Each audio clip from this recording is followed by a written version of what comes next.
আমার নাম স্নিগ্ধা চৌধুরী, আপনারা সবাই জানেন। আমি মডেল এবং অভিনেত্রী এবং অভিনেতা, সবকিছুর ঊর্ধ্বে আমি এই বাংলাদেশের একজন নাগরিক, একজন মেয়ে। আমি একজন মেয়ে বাংলাদেশের। আমি কি একজন মেয়ে নাকি মেয়ে না? আমি এই যে আমি পানি খাই, এই পানিটার জন্য কিন্তু আমি ট্যাক্স দিই, ট্যাক্স পে করতে হয়। কিন্তু এক বোতল পানি কিনতে আমার ট্যাক্স পে করতে হয় সরকারের কাছে। তো আমি সরকারকে বলার আগে শুধু আপনাদেরকে ঘটনাটা বলতে চাই। গত শুক্রবার আমাকে ইমন নামে একজন ছেলে, যে মডেল কোঅর্ডিনেটর, সে আমাকে বলল যে আপু, আসিয়ান গ্রুপের একটা, আসিয়ান গ্রুপ না, আসিয়ান সিটির একটা, মানে দেখেন আমি তাদের নামও জানি না, আসিয়ান সিটির একটা, তারা আপনার সাথে 1 বছরের ব্র্যান্ড এন্ডোর্সমেন্ট করতে চায়। আমার এরকম বিভিন্ন ব্র্যান্ডের সাথে এন্ডোর্সমেন্ট আছে। তো আমি বললাম ঠিক আছে ইমন, বলো 20 লাখ টাকা, কারণ আমি 20 লাখ টাকার নিচে কেন এন্ডোর্সমেন্ট করব?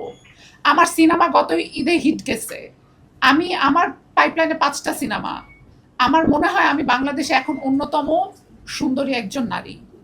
তো অহংকার থেকে বলতেছি না, আল্লাহ কোনো অহংকারীকে পছন্দ করে না, আমি কনফিডেন্ট অনেক, সেই জায়গা থেকে বলছি। তো আমি বললাম যে ইমন 20 লাখ টাকার কথা বলে। ইমন বললো আপু 20 লাখ টাকা না, হয়তো 15-16 লাখ টাকায় দিতে পারবো।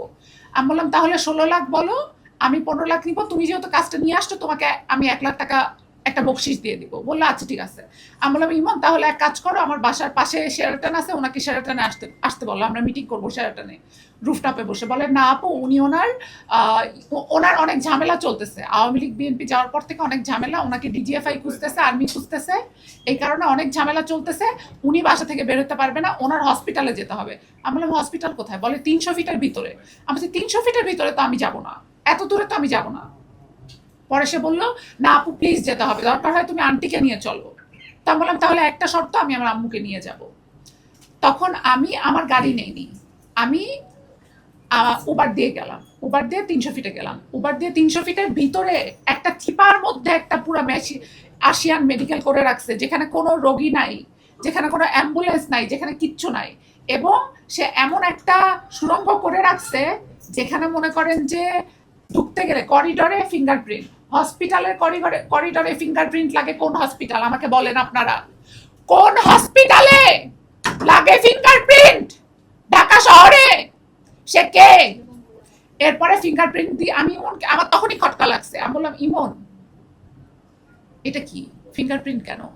ইমন বলল যে আপু ওনাদের প্রাইভেসি আছে, ওনাকে যেহেতু ডিজিএফআই খুঁজতেছে, আর্মি খুঁজতেছে, তাই। আমি বললাম ইমন তুই আমাকে এরকম মানুষের কাছে কেন আনবি ভাই? পরে বলে আপু কথা বলে চলে যাবো, ভদ্র মানুষ না, উনি নামাজ কালাম পড়ছে, উনি ভদ্র মানুষ, ওনাকে সমস্যা নাই। তো আমি গেলাম, যাওয়ার পরে উনি আমাকে, আমার মাকে এবং ইমনকে পাশের রুমে বসতে দিলেন।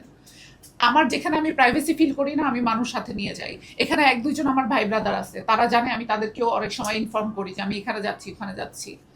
আমার ভাই আমার সাথে থাকে, আমার ফ্রেন্ড আমার সাথে থাকে, আমি কখনো বাইরে মুভ করি না।